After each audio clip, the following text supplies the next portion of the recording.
नमस्कार दोस्तों, हमारे YouTube चैनल में आपका स्वागत है। इस वीडियो में हम बात करेंगे कुछ ऐसी खबरों के बारे में जो इस हफ्ते बाजार के फोकस में रह सकती हैं। कुछ शेयर भी हैं जिनमें कई बड़े खबरें देखने को मिल रही हैं, तो इस वजह से ये शेयर कल फोकस में रह सकते हैं। कौन कौन से शेयर हैं, उनमें क्या खबरें हैं और कैसी खबरें हैं, इस पे बातचीत करेंगे। साथ ही साथ ये भी जानेंगे कि अगले हफ्ते तक जो है बाजार का सेंटिमेंट कैसा देखने को मिल सकता है। तो इन सारी चीज़ों पे चर्चा करेंगे, लेकिन उससे पहले मैं कहना चाहूँगा कि अगर आपने हमारे चैनल को सब्सक्राइब नहीं किया है तो कृपया सब्सक्राइब कर लें और बेल आइकन भी दबा लें। तो पहली बात तो आपको ये ध्यान देना होगा कि निफ्टी 50 इंडेक्स में जो शेयर शामिल किए गए हैं या जो कंपनियां बाहर की गई हैं, इनके शेयरों पर कल आपको नज़र रखना होगा। जैसे ट्रेंट भारत इलेक्ट्रॉनिक्स, ये निफ्टी 50 में शामिल किए गए हैं, जो 30 सितंबर से लागू माना जाएगा, यानी 30 सितंबर ये एक महीने के बाद करीब ये निफ्टी 50 में देखने को मिलेगा। वहीं डिविस लेबोरेटरीज और एलटीआई माइंट्री ये बाहर होते हुए देखने को मिलेंगे। तो इन चारों के चारों शेयरों पर आपको नज़र रखना होगा। इसके अलावा इसी तरह की एक खबर ये है, जो ग्लोबल इंडेक्स प्रोवाइडर है FTSE, इसके जो ऑल वर्ल्ड इंडेक्स है उसमें कुछ शेयरों को ऐड किया गया है। जैसे bank of Maharashtra, Bharat dynamics, central bank of India, Cochin shipyard, Endurance Tech, Escorts Kubota, GE T&D India, Hitachi Energy India, हुडको, IRB इंफ्रा, KEI इंडस्ट्रीज और लॉयड्स मेटल, मोतीलाल ओसवाल, ये जो हैं ये सभी शेयर इसमें इस इंडेक्स में ऐड किए गए हैं, जो 23 सितंबर से ये इफेक्टिव देखने को मिलेंगे। यानी इस इंडेक्स में 23 सितंबर से ये शेयर देखने को मिलेंगे। तो इस वजह से इन शेयरों पर भी कल इसका असर देखने को मिल सकता है। अब बात करते हैं उन शेयरों के बारे में जिनमें खबरें देखने को मिल रही हैं। अंबुजा सीमेंट्स के बारे में बात करें तो GQG पार्टनर्स ने अपने स्टेक बढ़ाए हैं। अब उन्होंने 2.5% स्टेक इसमें कर दिया है। 1.1% जो है उन्होंने ब्लॉक डील के जरिए खरीदारी की है। स्टेक 1679 करोड़ रुपए की टोटल खरीदारी देखने को मिली है। ये जो खरीदारी हुई है ये 625 रुपये 5 पैसे पर शेयर के हिसाब से इस पर खरीदारी हुई है। वजह से अंबुजा सीमेंट कल निवेशकों के फोकस में रह सकता है। हीरो मोटोकॉर्प के बारे में बात करें तो ये जो कंपनी है इसने एक IPO पेपर फाइल किया है सेबी में। कंपनी अपना 900 करोड़ रुपए जो है इसका IPO लाने वाली है। फ्लैगशिप ऑटो कंपनी जो है ये हीरो मोटर, इसने अपना एक IPO फाइल किया है। तो इस वजह से हीरो मोटोकॉर्प पर भी आप चाहे तो नज़र रख सकते हैं। ट्रांसपोर्ट कॉरपोरेशन ऑफ इंडिया के बारे में बात करें तो आज कंपनी के बोर्ड की मीटिंग हुई थी, जिसमें बाई बैक शेयर पर अप्रूवल मिल गया है। इस प्रपोजल को मंजूरी मिल गई है। 13,33,000 शेयर खरीदे जाएंगे।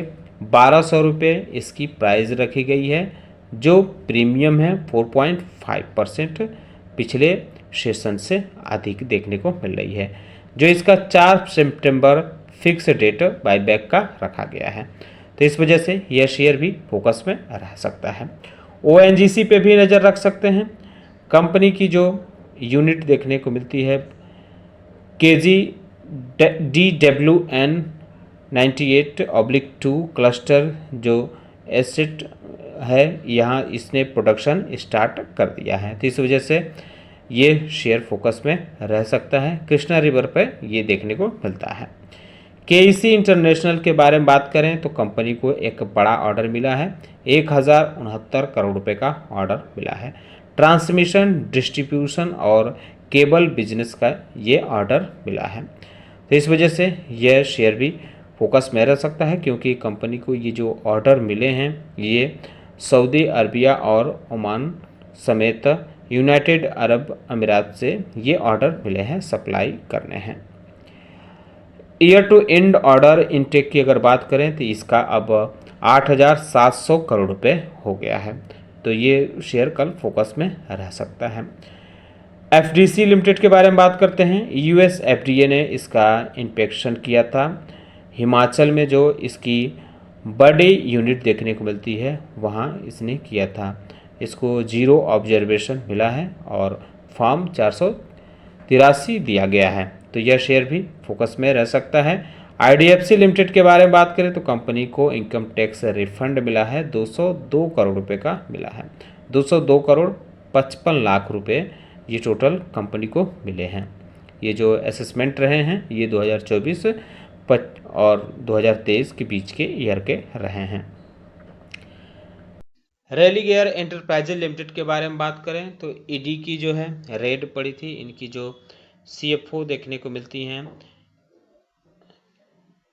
एग्जीक्यूटिव चेयरपर्सन रश्मि सलूजा, और सीएफओ जो देखने को मिलती हैं नीति अग्रवाल, तो इनके ऑफिस में जो है ईडी की रेड पड़ी है।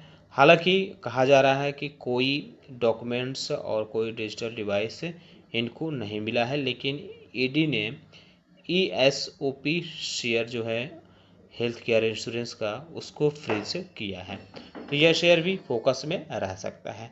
जेएसडब्ल्यू एनर्जी के लिमिटेड के बारे में बात करते हैं कि इसकी जो आर्म कंपनी देखने को मिलती है जेएसडब्ल्यू नियो एनर्जी, उसको 250 MW grid connected wind power project के लिए LOA मिला है। अडानी इलेक्ट्रिक सिटी मुंबई की तरफ से ये मिला है। करूर वैश्य बैंक के बारे में बात करें तो कंपनी ने अप्रूवल दिया, आरबीआई ने कंपनी को अप्रूवल दिया है एसबीआई म्यूचुअल फंड के प्रपोजल को 9.99% एक्वायर करने के लिए करूर वैश्य बैंक में। तो यह शेयर भी फोकस में रह सकता है। अशोका बिल्डकॉन के बारे में बात करें तो ये लोवेस्ट बीडर घोषित हुआ है Mumbai metropolitan region development authority के एक प्रोजेक्ट के लिए। तो ये एक तरह से कहा जा सकता है कि ये प्रोजेक्ट अशोका बिल्डकॉन को मिला है। ये जो प्रोजेक्ट है इसकी लागत बताई जा रही है कि 478 करोड़ रुपए है। इस वजह से यह शेयर फोकस में रह सकता है।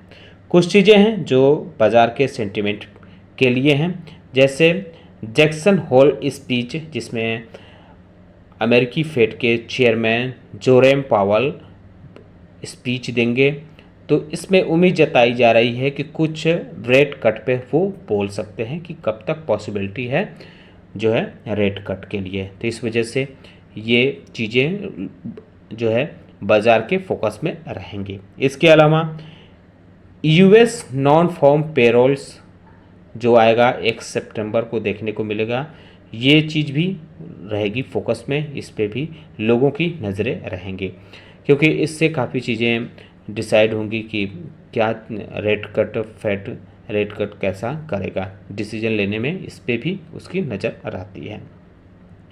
इसके अलावा US core PCE inflation data पे भी नज़र रखना होगा। 30 अगस्त को ये आएगा, यानी personal consumption expenditure price index है उसका डेटा 30 अगस्त को आएगा, जिस पे बाज़ार की और निवेशकों की नज़र रहेगी।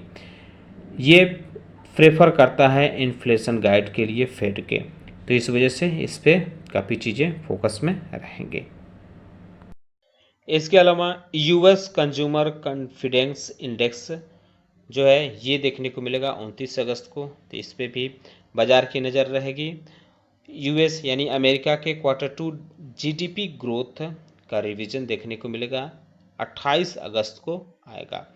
तो ये इस कैसा फिगर आता है ये भी काफ़ी चीज़ें मैटर करेगी, लोग देखेंगे, निवेशक इस पे नज़र रखेंगे। हालांकि इसका जो एस्टिमेट लगाया गया है ये 2.4% का रेट से लगाया गया है। तो कैसा आता है इस पे चीज़ें रहेंगी। ये चीज़ें हैं जो हमारे बाज़ार और अमेरिकी बाज़ार पर काफ़ी चीज़ें इस पे निर्भर रहेंगी। तो दोस्तों उम्मीद करता हूं कि आपको हमारा वीडियो पसंद आया होगा। कैसा लगा बताना ना भूलें, साथ ही साथ हमारे चैनल को सब्सक्राइब कर लें, बेल आइकन दबा लें। वीडियो देखने के लिए बहुत बहुत धन्यवाद।